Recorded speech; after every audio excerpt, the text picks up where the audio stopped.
الله وبركاته. نحمده ونصلي على رسوله الكريم.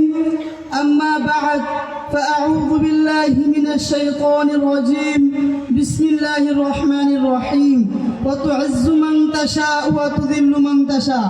قال النبي صلى الله عليه وسلم: إن العلماء ورثة الأنبياء.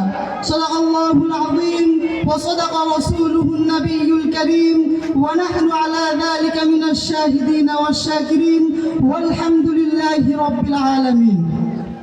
আলহামদুলিল্লাহ, নড়াইবাগ ইসলামিয়া মাদ্রাসা ডেমরা ঢাকার উদ্যোগে আজকের আয়োজিত ওয়াজ ও দোয়া মাহফিলের সম্মানিত সভাপতি ও মঞ্চে উপস্থিত সম্মানিত উলামায়ে কেরাম, আমার সামনে উপস্থিত সম্মানিত তোলাবায়ে আযম ও উপস্থিত সম্মানিত শ্রোতাবৃন্দ, আমরা প্রথমে মহান আল্লাহ তাআলার দরবারে লাখো কোটি শুকর ও সুজুদ আদায় করে নেই যে মহান আল্লাহ তাআলা আমাকে আপনাকে দুনিয়ার বেজারে থেকে মুহতাজ না করে, মুকাফিকি না করে, মহান আল্লাহ তাআলা আমাকে আপনাকে এই দিনের মজলিসে জান্নাতে বাগানের মধ্যে আসার এবং বসার তৌফিক দান করেছেন।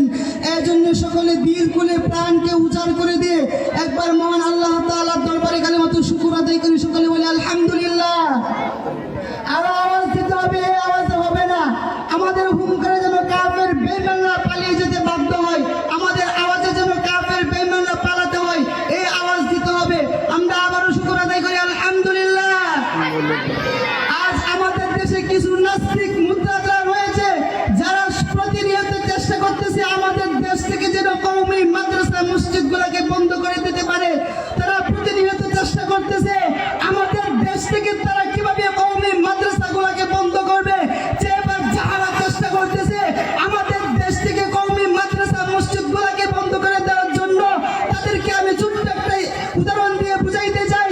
যেরকম ভাবে এনার্জি লাইট ফু দিয়ে নেবানো সম্ভব না, এনার্জি লাইট ফু দিয়ে নেবানোর চেষ্টা করা মানে বুকামি, ঠিক তদ্রুপ ভাবে আমাদের দেশ থেকে কওমি মাদ্রাসা মসজিদ গুলাকে বন্ধ করে দেওয়ার চেষ্টা করা, উলামায়ে কেরামের কণ্ঠকে নিস্তব্ধ করে দেওয়ার চেষ্টা, ওটা এক ধরনের বুকামি ছাড়া কিছুই হতে পারে না। কথা বলুন ঠিক কিনা?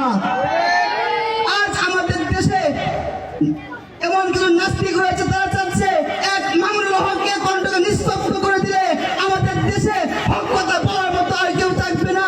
তোমরা এক মামুনুল হকের কণ্ঠকে নিস্তব্ধ করে দিবা, আর নড়াইবাগ মাদ্রাসা থেকে হাজারো মামুনুল হক বের হবে। কথা বলেন ঠিক কিনা? তোমরা কি ভেবেছো উলামায়ে কেরামের কণ্ঠকে নিস্তব্ধ করে দিলে, উলামায়ে কেরামদেরকে কণ্ঠ নিস্তব্ধ করে দিলে সমাজের মধ্যে আর কেউ হক কথা বলার মতো কেউ থাকবে না? আরে তোমরা এক মামুনুল হকের কণ্ঠকে নিস্তব্ধ করে দিয়েছো, দিন কি দিন, মাস কি মাস, বছর কি বছর তাদের কারাগারের মধ্যে জীবন যাপন করতেছে। আমাদের অনেক কষ্ট লাগে। আমি তাদেরকে